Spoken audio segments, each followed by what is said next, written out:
Começa agora mais um Tá na Web, o programa que te deixa por dentro dos assuntos que estão sendo mais comentados e pesquisados na internet nos últimos dias.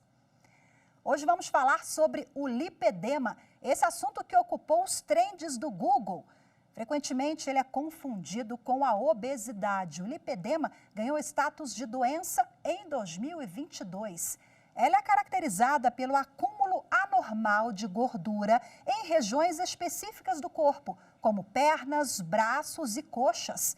A doença comete quase que exclusivamente mulheres. E esse assunto ganhou destaque na internet nos últimos dias, por quê? Após a exibição de uma reportagem no programa Mais Você, da TV Globo, em que a repórter Juliana Massaoka, ela fala sobre o diagnóstico de lipedema. Ela também publicou em suas redes sociais um vídeo contando um pouco mais sobre o diagnóstico. Vamos ver. Oi, eu sou a Ju Massaoka e essas imagens aí mostrando minhas pernas são para falar de lipedema, uma doença que causa acúmulo desproporcional de gordura nos membros e faz com que as minhas pernas fiquem assim, rolicinhas. Agora, se fosse só uma questão estética, talvez eu nem viesse falar disso com vocês. Mas o lipedema prejudica uma série de funções do corpo. Começando com a saúde mental. Olha essas fotos antigas e vê a quantidade de efeito sanfona que eu passei por conta de dietas que não funcionavam, porque essa gordura é mais difícil de sair. Além disso, o lipedema causa dor, inchaço, varizes, cansaço, olha, muita coisa. No Brasil, estima-se que 1 em cada 10 mulheres tenha essa doença e é muito importante falar sobre ela. E agora vamos falar mais sobre o lipedema com especialistas que conversam conosco a partir de agora. Vamos falar sobre os riscos, como tratar e as questões jurídicas que envolvem o assunto. Sim, tem questão jurídica também. A gente vai falar sobre tudo isso aqui no Tá na Web. Eu converso a partir de agora com o advogado Marvin Gomes e o médico cirurgião vascular e presidente da Associação Brasileira de Lipedema, doutor Alexandre Amato. Sejam muito bem-vindos, obrigada pela participação de vocês em primeiro lugar. Vou começar com o doutor Amato. Conta pra gente o que é o lipedema, quais os sintomas e geralmente ele aparece, a incidência é maior o que na adolescência, na vida adulta? Olá, Rafaela, muito obrigado pelo convite. Vamos falar sobre o lipedema, então. O lipedema é essa deposição de gordura nas pernas, uma gordura simétrica, ou seja, do lado esquerdo ela é muito semelhante do lado direito. E pode acontecer em membros inferiores, membros superiores também. Mas não é uma gordura normal, é uma gordura que inflama muito fácil e traz muitos sintomas. Sintomas como dor, peso, cansaço, sensibilidade ao toque, roxo. Essa hipersensibilidade a ponto, às vezes, de não conseguir ficar com um animalzinho no colo, um filho no colo que sente dor, incômodo, né? Então, a questão é que tem uma desproporção corpórea. A parte de cima do corpo, ela passa a ser desproporcional comparado com a parte inferior. Então, são pessoas que usam um número para as calças e outro número para a blusa, né? Essa desproporção entre a parte superior e inferior é muito comum. Ocorre em grandes mudanças hormonais da mulher. Então, na primeira menstruação, numa gestação ou mesmo na menopausa. É aí que dá o início à doença. Doutor Marvin, seja bem-vindo novamente. Conta pra gente, o senhor escreveu alguns artigos sobre o tema e esse assunto, o lipedema, que nós já abordamos aqui na abertura, ele acomete preferencialmente, quase que em todos os casos, mulheres, né? Como esse assunto entrou no radar do senhor e por quê? Conta pra gente. Olá, Rafaela. Então, aqui no nosso escritório nós trabalhamos, né, com muitas demandas de negativas de plano de saúde. Então, quando foi ali no finalzinho do ano de 2022, uma de nossas colaboradoras, ela nos contactou informando que estava sofrendo com essa questão do lipedema, que foi até um médico especialista do plano de saúde dela, e aí o médico identificou que ela estava realmente ali acometida do lipedema. Então, foi com base nisso que a gente começou a entender melhor como que funcionava essa doença, foi pesquisar, foi buscar também, como é princípio aqui no nosso escritório, educar os nossos clientes, né, educar as pessoas que nos seguem, que nos procuram. Então, no nosso blog, nós começamos a divulgar ali artigos informando o que é o lipedema, como você pode cuidar dessa doença, quais são as medidas jurídicas e extrajudiciais cabíveis para resolver esse problema junto aos planos de saúde e também junto ao Sistema Único de Saúde. Perfeito. Doutora Amato, a informação é de uma potência, é importantíssima porque muitas pessoas associam a obesidade, não é obesidade. A questão genética pode até ter um componente genético, mas não é só isso, né? Então, qual é a importância dessa informação de qualidade? Nós exibimos que a colega jornalista da TV Globo colocou nas redes sociais, a emissora também fez uma reportagem longa sobre o assunto. O esclarecimento é fundamental, até porque o diagnóstico, esse é um tema sensível, né, doutor? O diagnóstico é muito complicado. As mulheres dizem que ficam meses ou até anos até conseguir descobrir o que tem. É isso aí. Realmente, o lipedema é muitas vezes confundido com obesidade e com linfedema, né? Obesidade por quê? Porque aumenta o peso. Tem um peso maior, aí as pessoas acabam achando que é obesidade. E aí faz o tratamento do lipedema como se fosse obesidade. Então, dieta para obesidade, exercício para obesidade, medicamento para obesidade, e não vem resultado, porque não é a mesma doença. Para conseguir resultado, tem que tratar como sendo o lipedema. A questão é, nem todo mundo consegue fazer o diagnóstico, porque ele pode estar olhando só para o peso versus altura, e tem outros critérios que devem ser utilizados. Agora, o médico ele também pode acabar confundindo com o linfedema. O linfedema, o inchaço nas pernas, porque as mulheres têm essa queixa que tem lipedema. Então, e a diferença, até o nome é parecido, né? Lipedema, linfedema, mas são doenças distintas, muito embora no lipedema, na fase final, possa vir associado também o linfedema.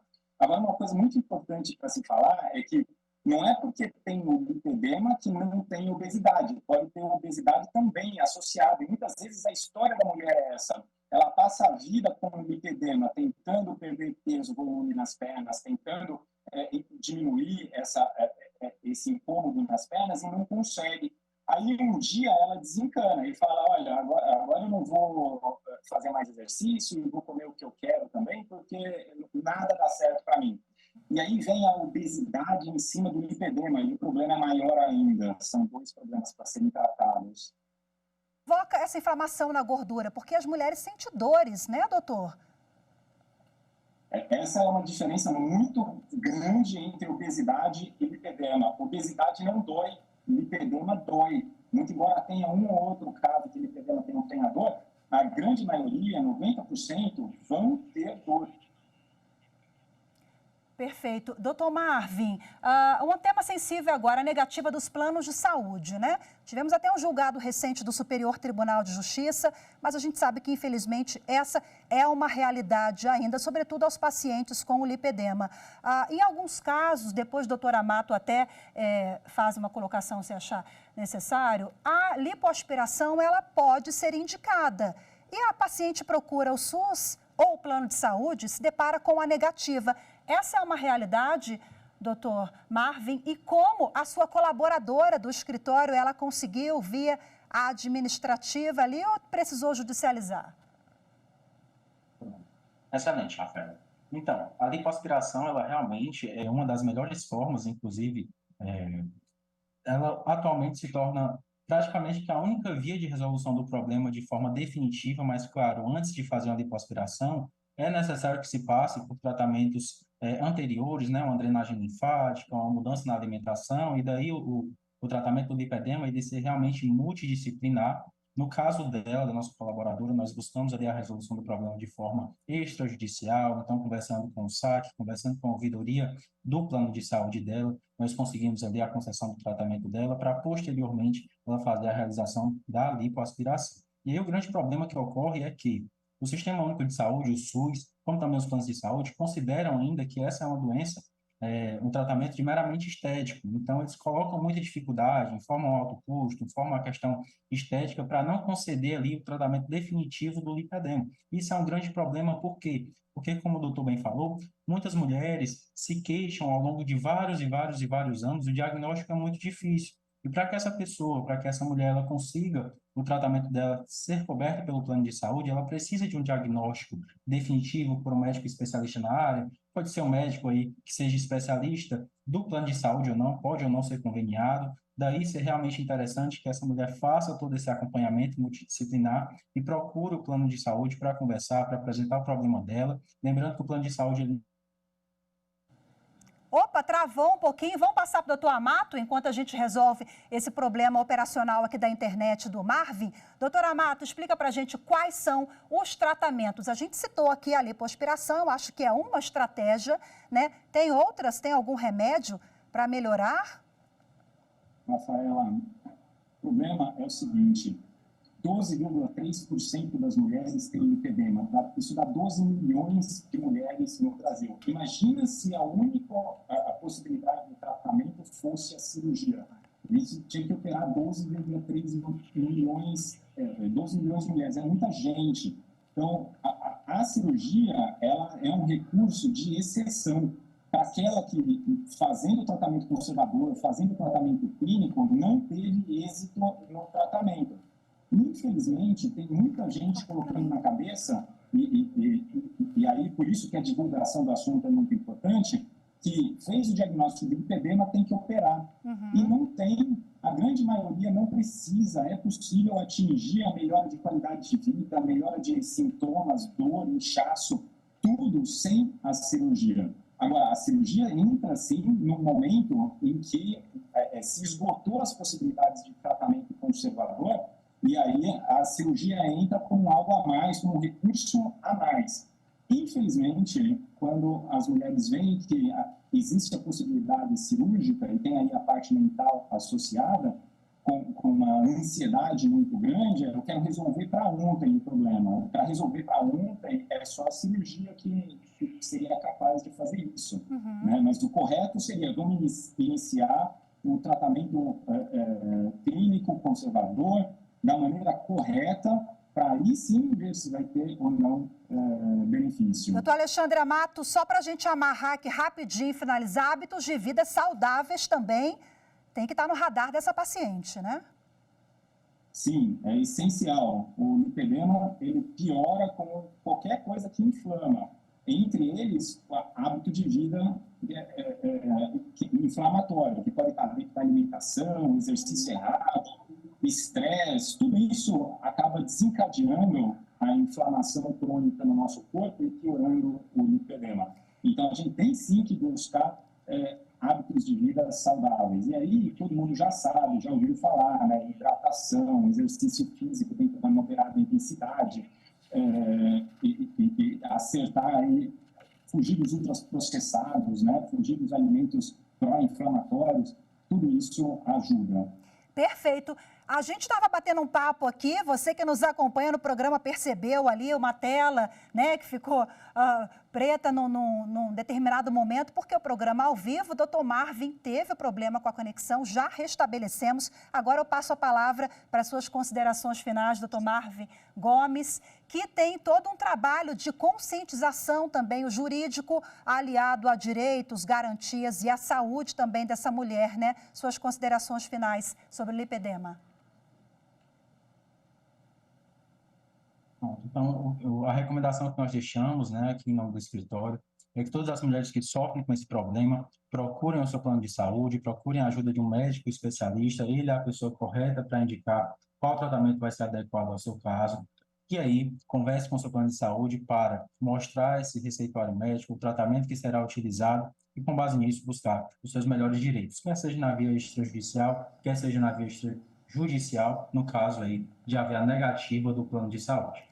Conte sempre com o apoio de um advogado especialista na área, para que possa lhe ajudar da melhor maneira possível. Perfeito, doutor Marvin Gomes. Não posso finalizar sem pedir, doutor Amato, para deixar aqui os canais de comunicação da Associação Brasileira de Lipedema. O senhor que preside a associação, que também é uma ferramenta importantíssima para essas mulheres que estão ainda em fase de descoberta ou que querem saber mais sobre o diagnóstico. Por gentileza.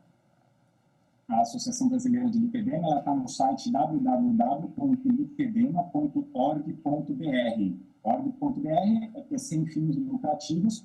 A associação só tem o intuito de divulgar a informação de qualidade sobre o assunto.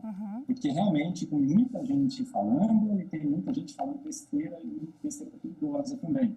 Então, a gente precisa centralizar isso em um local em que a gente tem informação médica de qualidade. A associação tem esse foco, divulgar e ensinar pacientes e médicos. Perfeito, muito obrigada ao advogado Marvin Gomes, muito obrigada ao médico e presidente da Associação Brasileira de Lipedema, Alexandre Amato, muito grata aos senhores. Vamos agora para as telas, vamos dar uma olhada em outros temas buscados no Google Trends. Vamos lá para as telas que foram destaque no Google Trends, restituição do imposto de renda. Com mais de 50 mil pesquisas, vamos dar uma olhadinha aqui. Restituição ficou ali no topo do ranking, por quê? Porque nesta quinta-feira a Receita Federal abriu a consulta ao quarto lote de restituição do Imposto de Renda à Pessoa Física 2023. Também serão contempladas nesse lote restituições residuais de exercícios anteriores. O lote abrange pouco mais de 6 milhões de contribuintes. Eu estou nessa lista, que bom! E o pagamento das restituições está agendado para o dia 31 de agosto. Vamos lá agora para outro assunto também que ocupou o topo do ranking ali das pesquisas, ao lado, claro, de futebol, política. Por que isso? BRICS. Vamos lá, o assunto. Qual é o assunto? É BRICS. Por que BRICS? Porque os 5 países do bloco concordaram com a expansão do grupo formado por países de grandes economias emergentes. Agora, vamos lembrar quais os países que já integram o BRICS. A gente preparou uma tela aqui para vocês conseguirem visualizar os países que já integram o BRICS. Quais são? Brasil, Rússia, Índia, China e África do Sul. Esses 5 países, eles endossaram, concordaram a adesão a partir de 1º de janeiro de 2024 de outros países, quais? Emirados Árabes Unidos, Arábia Saudita, Irã, Argentina, Egito e Etiópia. Por isso, BRICS no topo do ranking nas pesquisas nos últimos dias por essa expansão do bloco. É isso, agora vamos fazer uma pausa rápida e voltamos já, não saia daí.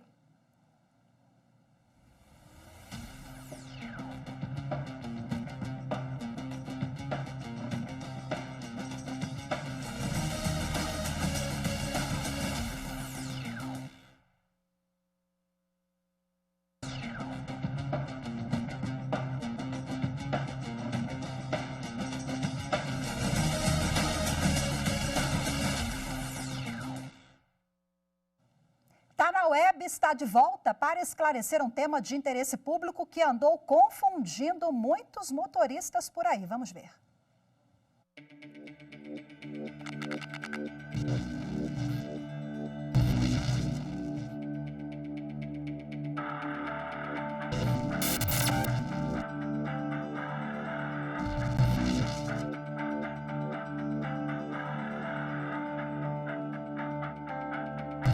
Circula nas redes sociais fake news alertando que as placas de veículos automotores terão que conter cidade e estado novamente.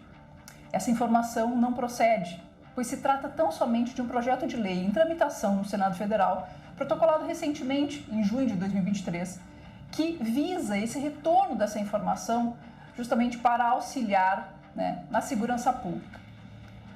Salvo o melhor juízo e as intenções dos nossos senadores, especialmente o senador relator, esse tipo de mudança e essa falta de estabilidade, especialmente nessa questão que envolve as placas Mercosul, só traz prejuízo para o cidadão e, além de tudo, para aqueles que fornecem também essas placas, porque a falta de estabilidade da legislação é muito mais prejudicial do que o eventual benefício que essa informação nas placas possa trazer. E sobre esse tema eu converso agora com o advogado que é especialista em gestão e direito de trânsito, Carlos Domingos Crepaldi Júnior. Olá, Carlos, seja muito bem-vindo. Boa tarde por participar conosco. A sua colega já esclareceu algumas questões aqui. Em primeiro lugar, eu quero que você explique para a gente. Essa regra, ela já está em vigor. Nós tivemos um período de adaptação, de transição. Hoje a placa do Mercosul é obrigatória em todo o país, Carlos? Boa tarde, Rafael, e a todos que nos acompanham. É uma honra participar aqui com vocês. A questão das placas Mercosul, hoje nós só temos obrigatoriedades em alguns sentidos, tá? Quem tem a placa antiga, aquela placa cinza, ele não precisa fazer a alteração, a não ser nos casos em que a placa seja perdida e seja necessário pedir uma nova. Em casos de furto, roubo do veículo, que você tenha que fazer uma documentação adicional. Quando você vende esse veículo e ele é transferido de município ou transferido de estado, então ele vai ser necessário que seja instalada essa placa Mercosul, ou quando há necessidade da instalação de uma segunda placa traseira, quando a gente vai ter uma obstrução da placa traseira por algum elemento, alguma coisa que está sendo rebocada por aquele veículo, né? E aí existe a necessidade de instalação de uma segunda que você não possuía anterior. Então aí a gente tem que fazer a instalação da placa Mercosul. Do contrário, a placa cinza, que é aquela placa antiga, caracteres alfanuméricos e lacre físico, ela permanece válida até o sucateamento do veículo, se não houver essas situações. Doutor Carlos, andou circulando por aí essa desinformação de que aquela placa cinza, né, voltaria a valer e o governo ia derrubar essa placa do Mercosul. Isso não existe, a gente já explicou, é um projeto de lei. E o senador Esperidião Amin, do PP de Santa Catarina, quando ele propôs esse projeto que está em debate no parlamento, ele argumentou várias questões, entre elas a dificuldade nas multas de trânsito, para roubos de veículos. Ele citou ali até uma questão regional, de orgulho da cidade. Poxa, agora não tem mais o nome da minha cidade, do meu município, enfim, do estado ali. Como é que o senhor avalia? Essa mudança foi positiva para os motoristas e esse debate, já que estamos no âmbito do debate ainda, é importante também ou vai confundir mais os motoristas? Então, existem pessoas que são favoráveis à alteração de quando se retirou o nome e unidade federativa das placas. Muitos diziam que quando você visitava alguma outra cidade ou quando você ia para algum evento festivo, agentes de trânsito, policiais acabavam olhando que os condutores eram de fora daquele município, temporada de férias, e acabavam fazendo mais infrações, o que a gente sabe que na prática não é verdade, mas existia essa situação. E tem aquelas pessoas que entendem que foi pior, porque você não sabe se o veículo tem uma placa que pode ter sido clonada, pode ter sido copiada. Então, as opiniões são praticamente diferentes, entendeu? Cada um tem a sua. A minha, na prática, é que a ausência da unidade federativa e da cidade acaba sendo um pouco prejudicial na prática, porque fica mais difícil de se identificar em uma questão de autuação por uma leitura errada de um sistema de OCR, alguma coisa. Mas, efetivamente, não se tem prejuízo visível com as alterações. Eu acho que o prejuízo dessa desinformação, e aí a gente pode pensar em segurança jurídica também, né? E insegurança do ponto de vista dos motoristas não saberem, né? O que está valendo agora? E aí, o que eu preciso fazer? Então, a informação de qualidade e a apuração, quando o motorista tiver dúvida, é essencial, né? O senhor integra uma entidade, uma associação também, a colega a advogada que nós vimos há pouco, né? Os senhores se deparam com essas questões, assim, com desinformação, com motorista perdido, em relação à placa ou outras questões envolvendo trânsito e direito? Sim, as fake news relacionadas ao trânsito são constantes. Inclusive, a gente tem fake news todo começo de ano falando que vai aumentar a multa de trânsito, aumentar os valores, que agora as multas vão suspender a CNH. São as mesmas fake news repetidas constantemente e as pessoas elas têm que ficar atentas pelo seguinte: quando receber qualquer situação de trânsito via WhatsApp ou via aplicativo de mensagens, a primeira orientação é desconfie. Não confie em qualquer mensagem que você receba a respeito de trânsito. A gente tem hoje no site do Planalto, se você digitar no Google CTB, ele vai te remeter direto para a legislação, que é o Código de Trânsito Brasileiro.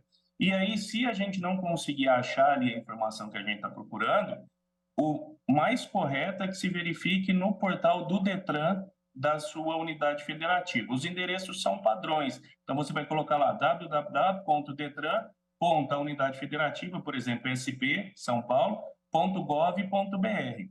E aí você vai ter informações oficiais referentes àquela situação. Geralmente, essas fake news são abordadas em notícias nesses portais. E aí a gente já sabe qual que é a realidade. Perfeito. Agora, doutor Carlos, para a gente finalizar, já falamos no início sobre a obrigatoriedade, né, dessa placa do Mercosul ou não, o senhor deixou claro. Agora, a obrigatoriedade de andar com placa. O carro precisa ter uma placa de identificação ali, né? Até quando ele está no reboque também, quais são as regras? Sim, os veículos precisam ter placas, tá? O automóvel, o carro que a gente conhece, ele precisa de placa dianteira e traseira, e alguns outros veículos só de placa traseira. É o caso de triciclo, reboque, alguns outros tipos de veículo, quadriciclo, esses só precisam de placas traseiras.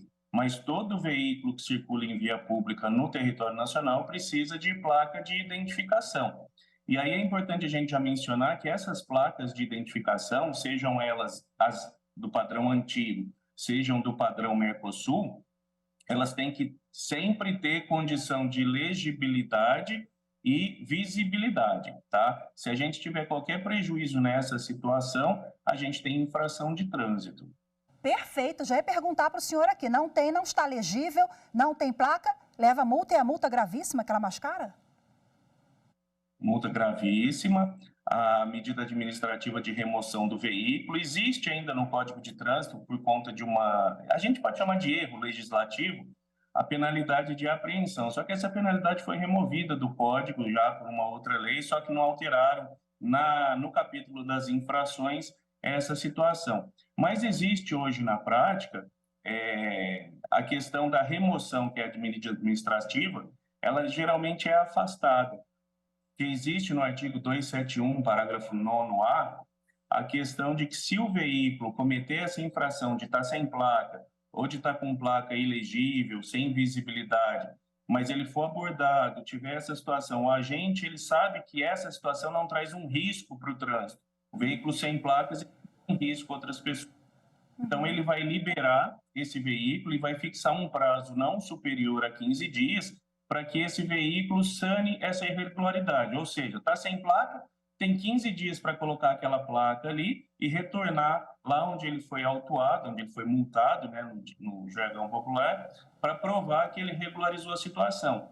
E é importante mencionar que, se ele for autuado agora, por exemplo, 2 horas da tarde, por um agente no quilômetro 1, e ele parar no segundo posto policial na sequência de uma viagem, no quilômetro 10, o fato dele já ter tido uma ordem atrás não impede ele de ser autuado novamente por aquela situação. Entendi. Embora isso seja questionável depois juridicamente, mas na prática ele pode levar ali uma outra infração.